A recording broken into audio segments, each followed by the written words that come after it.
Hello everyone, my name is Tiffany and this is my channel, Hoosier Handmade. Thank you so much for stopping by today. This week marks 1 year of my YouTube channel. It has been an amazing year and I can't wait to celebrate with you guys.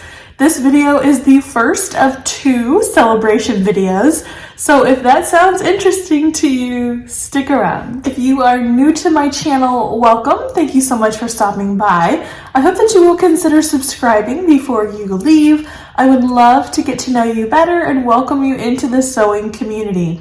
And as always, thank you so much to my friends who are tuning in again today. Thank you for taking some of your day to spend a little bit of it with me. I so appreciate you guys. Thank you for your support and your friendship and making this YouTube channel what it is. So we are celebrating my 1 year anniversary of Hoosier Handmade, of this YouTube channel. So I thought I would do a couple celebration videos. I've been talking in the last couple videos about the Me Made parade that's going to be happening. I will talk more about that at the end of this video. That will be coming out on Friday. So my hashtag Friday Sews video will be all about you guys this week.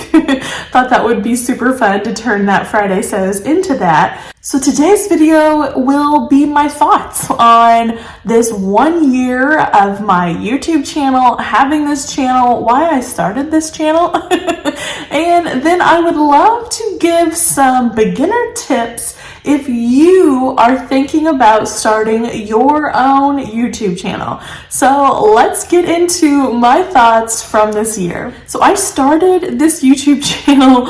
I took a leap of faith because I was so lacking in friends. I was lacking in sewing community. I really wanted to connect further with the sewing community.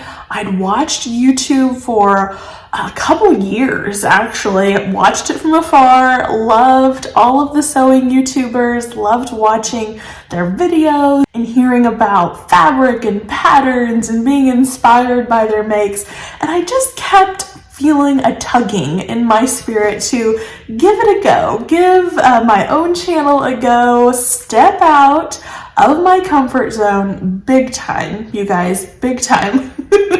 Took a leap of faith and started this YouTube channel. So I started it for community, but I also started it for an outlet. I was feeling like my sewing needed some spice, even though I hadn't been sewing for very long. I really wanted to add to my sewing journey and add that vlogging aspect, the sharing, the information sharing, learning together, talking about projects. I really wanted to tap into that, tap into the sewing community. So that's why I started my channel. And let me tell you, I quickly realized how amazing, how welcoming it was to enter into the sewing community. I would say there are definitely different divisions of the sewing community, vlogging wise, and maybe you've noticed this. You have the part of the sewing YouTube community that have big giant channels and they're all about teaching you how to sew,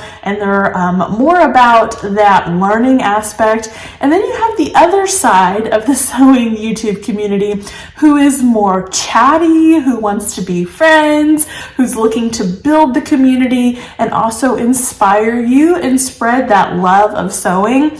And I think you probably know which side of the YouTube community I'm on. I definitely would love to pass on any knowledge that I have, but by and far, I love community. I love sharing with you guys.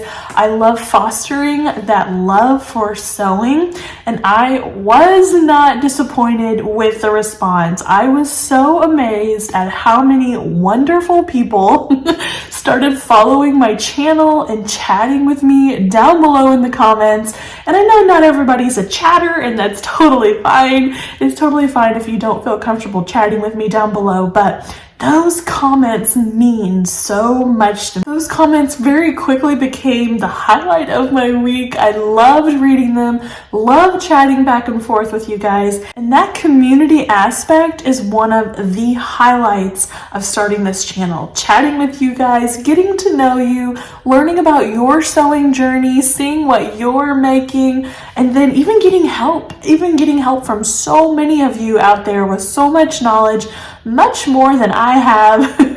It has been so great to just connect with you. It has been really, really wonderful. So while I was initially very, very nervous to start this channel, very unsure, I can say for sure that it was the right decision, and I so enjoy having this channel and connecting with you guys. So I've broken down my year's experience into 3 words that I want to talk about real quick. I have gained confidence, motivation, and accountability through this channel. My confidence has never been very good. Maybe we all experience those self-esteem issues. If you don't experience those, I'm very happy for you. I'm glad you don't. We all second guess ourselves and we're just not real sure, but your comments, your reactions to my makes, to my sewing, and to how things look on me has built me up so much. The encouragement that I receive from you guys is worth more than I could ever say. I can never say thank you enough for just giving me a confidence boost, just helping me to believe in myself. And I really appreciate that so much. Motivation also is a result of this channel because I am sharing with you guys. I want to share something meaningful, something worth your time and my time to sit here and talk about. So I'm motivated to sew more. I have sewn more in this last year, a more broad variety than I have in the previous years. And it's just been so much fun to try out new patterns, to get inspiration from other YouTubers and from you guys. It has been so much fun to continue on my sewing journey. And then the last one, accountability.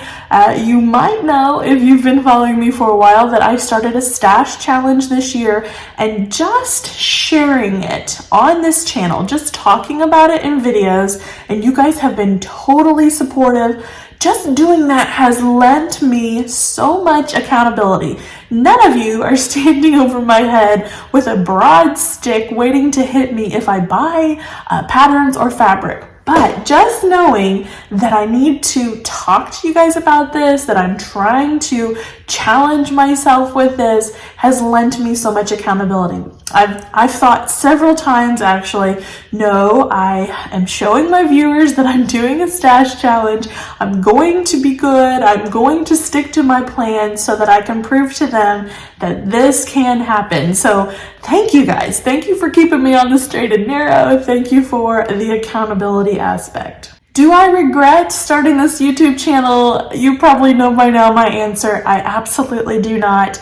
It has been challenging sometimes. It's been a little bit challenging to figure out a schedule, to figure out what works for my busy life, but it's been so worth it. And I so look forward to sitting down in my chair here, turning my phone on, and just chatting with you guys. It feels like we're in kind of like a sewing circle or a little sewing bee, and I can just chat and share all about my love for sewing with you guys. So let's talk about if you want to start your own YouTube channel.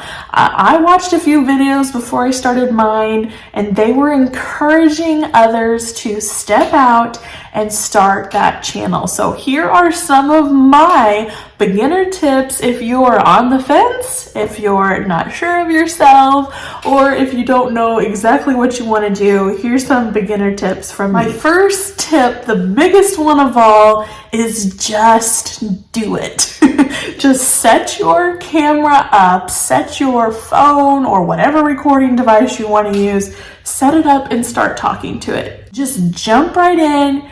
get to it, sit down and start talking. The hardest step is that first one. It was so hard for me to stop putting it off, stop making excuses, and just sit down right here with you guys and start chatting. So just do it. The next advice that I would give you is to join vlogger groups. So there are groups on Facebook in particular for sewing vloggers, specifically for them. So if you start a YouTube channel, you can join them, and it's really great to come into a community of vloggers.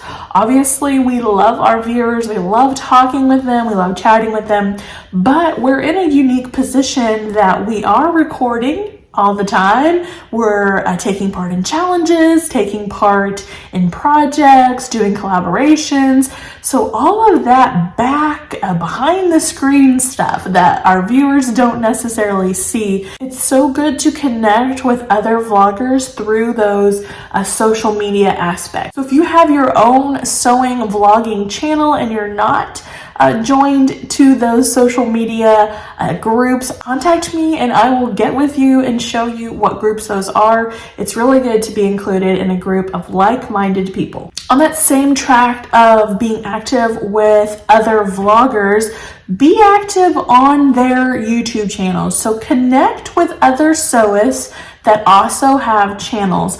I'm not saying that you have to be best buddies and message every day, but watch their videos, leave a comment, foster that community. And it's great to make connections with other YouTube channels, welcome in the new people, or introduce yourself to sewing vloggers who have been here for years. Another important tip is to make your channel about what you love. Do you love to sew?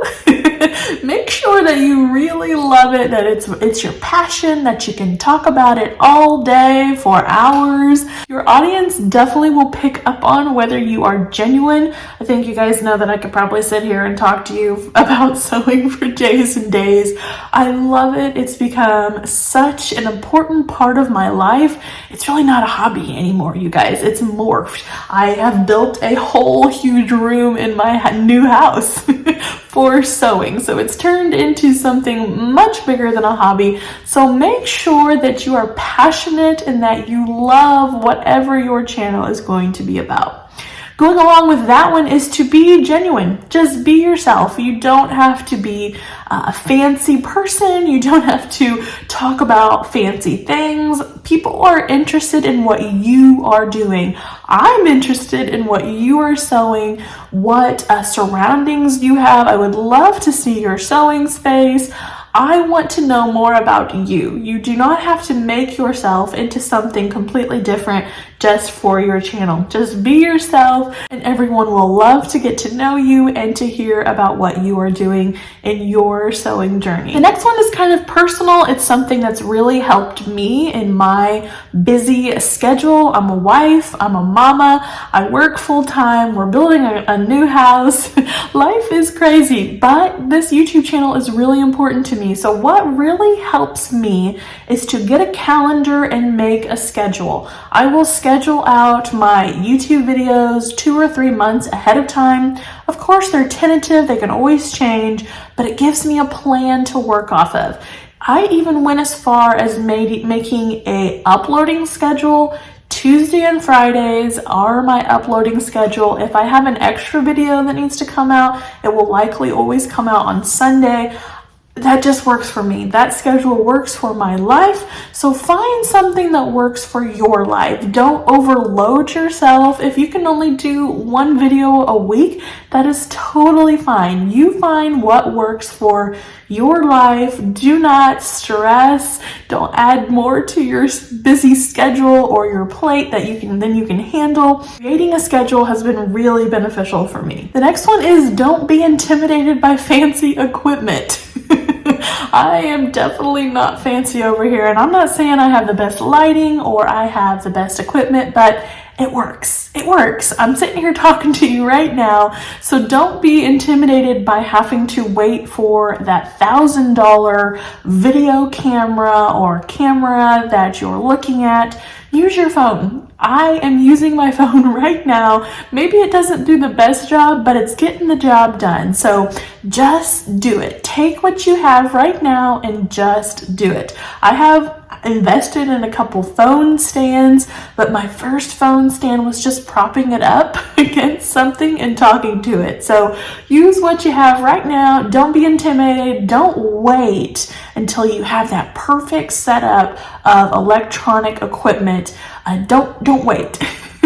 There is no perfect scenario, and you can work up to changing your vlogging equipment and all kinds of other stuff after you get going. So my last tip for you is to prepare for negativity, but don't expect it. By and large, our sewing community is made up of so many kind, sweethearted people who will leave you the sweetest comments, who will encourage you and be behind you every step of the way. But there could be that person that comes along. They could come into your comment section, or they could come into your social media. I've personally had a couple people come into my Instagram and send me private messages, which I'm thankful that they were private and they weren't public on my YouTube channel when the comment section. The point I'm trying to make is that they might come, negative comments might come, negative people might come across your path, but don't look for them. Don't expect them to be there. Focus on the positive comments. Focus on those people who are behind you, who are your friends, who are tuning in video after video and supporting you. That is where our energy should be focused. We shouldn't be expecting the trolls or other negative people to enter into the conversation. So prepare yourself, toughen your skin a little bit for negative comments, because you might get one, but don't expect them, don't look for them, don't wait for them to roll around. Just go on being your best self and focus on the friends that you're gaining. So those are my top beginner tips for starting a YouTube channel. I do want to say that if you are one of those people who are on the fence, you're not quite sure about yourself, you want to start a channel, but you're not really sure where to start, you can message me. I am on Instagram at Hoosier.handmade. Please leave a message over there. I will answer you back. I don't have all the answers. I've only been on here a year, and I'm not saying I'm doing everything right, but I will be in your corner. I will encourage you. I will be there with a friendly vote of confidence behind you and to help you along on your journey. And now just a few words on the Me Made Parade. Like I said, I've been talking about it a lot. Friday's video will be a viewer Me Made Parade. I've said it before. I talk about my makes all the time. I share them with you guys, share photos, we talk about them, but I would love to see what you guys are making and show off your make. So today's the day. At midnight tonight, my time, Eastern Standard Time here in the US, I'm gonna cut off the time for the entries so that I have time to put them into a video montage for Friday. So today, August 22nd, is the last day to submit a photo of something that you have sewn. So something that you have personally sewn. Doesn't have to be a garment. Send me a photo. You can email that to me. I'll put my email address here. Or like I said, I'm on Instagram at Hoosier.handmade, so you can send it over there. Let me know what the pattern was. I will share that as well during the Me Made Parade. And let me know if I inspired you to make that whatever you made via something that I shared on my channel. That would just make my day to know that I had inspired you in some way. I can't tell you enough how much I appreciate you guys. This channel, like I've said before, would not be anything without you. This sewing community is so amazing. I love it. I love returning video after video to chat with you guys and to talk about sewing, my love for sewing. I really do enjoy it so very much. So there will be more Hoosier Handmade down the road, and I look forward to every moment with you guys. Thank you so much for watching. I will see you in the next video. Take care, everyone. Bye-bye.